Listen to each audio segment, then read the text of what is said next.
We are engaged in a new era of competition. President Trump unveiled a new security strategy for the United States. How will it impact U.S. relations with the world? Hello, I'm Anand Naidu, and this is The Heat.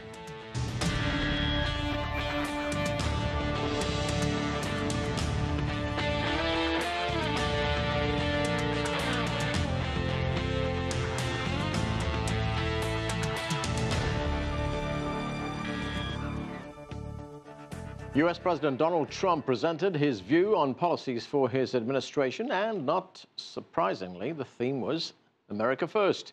The national security strategy outlines some of the biggest threats to the United States: terrorism, cyber attacks, the Democratic People's Republic of Korea, and also China. CGTN's White House correspondent Jessica Stone has been listening to the president, reading his strategy document, and joins us now. Jessica. Well, Anand, of course, we've gotten snapshots, right, of Trump's foreign policy over the first year of his presidency, even over his campaign. But this document is really the framework that puts it all together. Trump's strategy also sets up a new era of competition, how he views the competition between the United States and the rest of the world. Take a listen. We also face rival powers, Russia and China, that seek to challenge American influence, values, and wealth. We will attempt to build a great partnership with those and other countries, but in a manner that always protects our national interest. Here's some excerpts of the document on Russia. The strategy says, quote, Russia aims to weaken U.S. influence in the world and divide us from our allies and partners. On China, the document mentions the threat from Beijing more often than any other nation or entity in the world. Quote, competitors such as China steal U.S. intellectual property. China gathers and exploits data on an unrivaled scale. Now, the strategy also makes a point to say that economic security is national security for the United States. Take a listen. Opened up a road of cooperation and win-win that brings benefit to the world while seeing to China's own development. This has been widely recognized by the international community.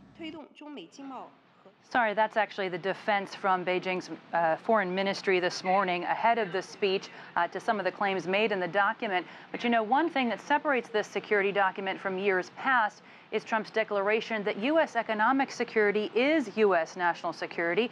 He accuses China of intellectual property theft and says the U.S. must be more competitive in protecting its national security innovation base. That could include toughening of the national security review process for foreign direct investment, even restricting visas for foreign-born scientists. Now, this strategy is going to be the foundation of other upcoming strategy documents, including the U.S. defense, nuclear, and biodefense strategies. Because this U.S. president has no government experience, we are perhaps looking even more closely at all of these documents because we only have the campaign to go on it in terms of determining how he's going to execute his presidency. Right, Jessica, if we look at former President Barack Obama, and we look at the thing like climate change. Now, Obama elevated climate change to a national security threat in his 2015 strategy. How does the Trump administration view this?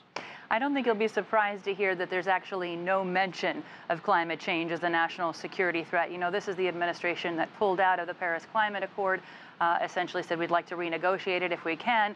And the Trump strategy actually defends the use of fossil fuels, especially to meet the global energy demand on behalf of developing nations. It also goes on to say that the U.S. will continue to decrease its carbon emissions, but not through increasing regulations, another jab at the Obama administration, but by increasing efficiency. Anand?